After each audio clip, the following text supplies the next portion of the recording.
Good day kapadyak! Sa video natin ngayon, ituturo ko sa inyo kung paano ako magsukat ng kadena. O, tara!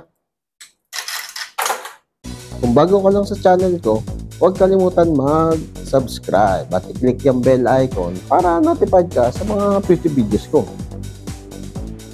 Di ba like na rin?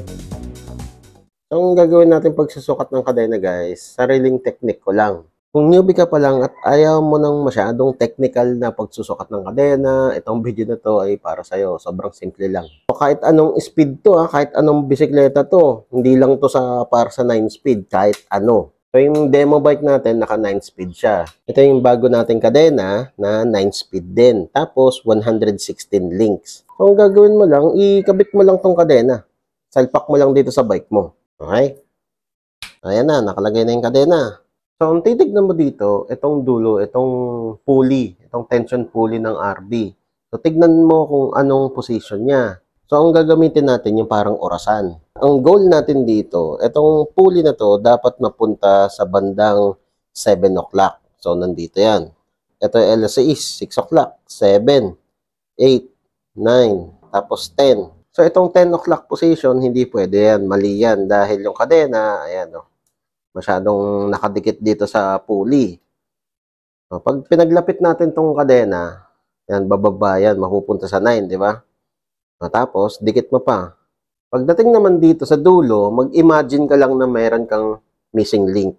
Or, kung meron kang chain hook, katulad nito, mas okay.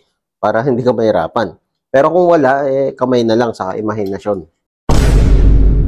Ayan. So, kunyari, meron tayong missing link. Ayan. So, ang position naman niya ngayon ay nasa 8 o'clock position. So, ganito yung magiging itsura ng RD kapag nakakambyo sa pinakamalaki, kapag naka 8 o'clock position siya kanina. Ngayon, try natin magbawas ng 1 link. Tignan natin kung ano yung itsura. So, nasa between 8 and 7 o'clock position na siya, di ba? Ito, putulan natin. So, ayan guys, nabawasan natin ng isang link lang. So, tignan natin yung itsura ng RD pag nasa 1.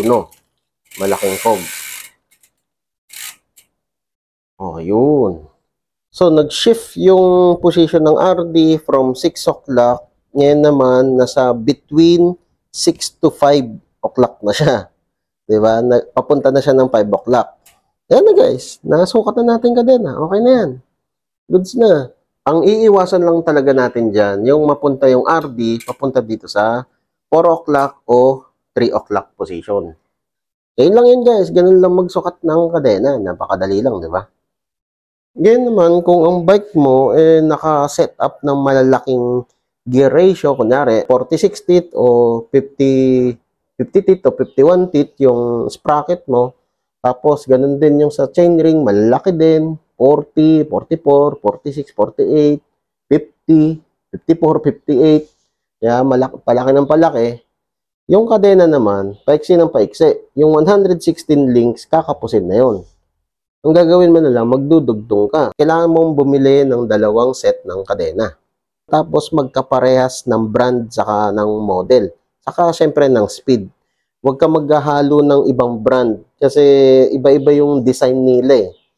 So, hindi ko na i-demo kasi wala tayong sprocket saka chainring. Pero yung idea, parehas pa rin.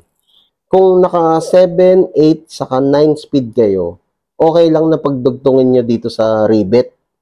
Yan, dito sa pin. Okay lang yun.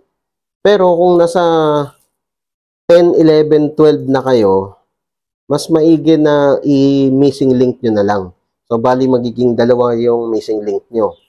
Kasi sa 10 speed, 11 speed, 12 speed, yung mga kadena na yan, maninipis na. So, yung outer plate nila, saka inner plate, maninipis din. Depende pa yan sa brand. Kung mumurahin yung kadena mo, katulad nitong Ragusa, minsan, aalog-alog yan. Eh, no? Katulad yan, no? Nakabuka. Yan, kahit maganda na yung chain cutter mo dyan, bumubuka siya. Sa Shimano, kaya naman dahil mas quality yung bakal nun, hindi bumubuka agad. Mas matigas ng konti. Pero sa mga mumurahin, yung missing link mo na lang. Mas matibay pa yung missing link kesa bumuka yung outer plate. Tapos ganun din, i-size nyo lang, ganun lang.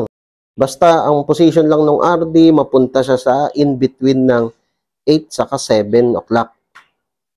So yun guys ang technique ko kung paano ako magsukat ng kadena. Okay, so kung nakatulong itong video na to, leave a like. O may katanungan pa kayo, kung may gusto ko yung idagdag, comment down below lang. Okay, so yun lang. Happy birthday to me! Ayos! Whee! O kapadyak, kung na-enjoy mo itong mga video ko, leave a like at i-share mo na rin sa mga tropa pips mo. Makakatulong ito sa channel. Kung gusto mo pa manood ng ibang video, ito, meron pa tayo. Hindi tayo nauubusan. Ayan, katulad nito, saka ito. Oh, nood ka na. Madami pa tayong mga video na i-upload. Kaya, mag-subscribe at i-click yung bell icon para notified ka sa mga future videos ko. Maraming salamat. See you next time.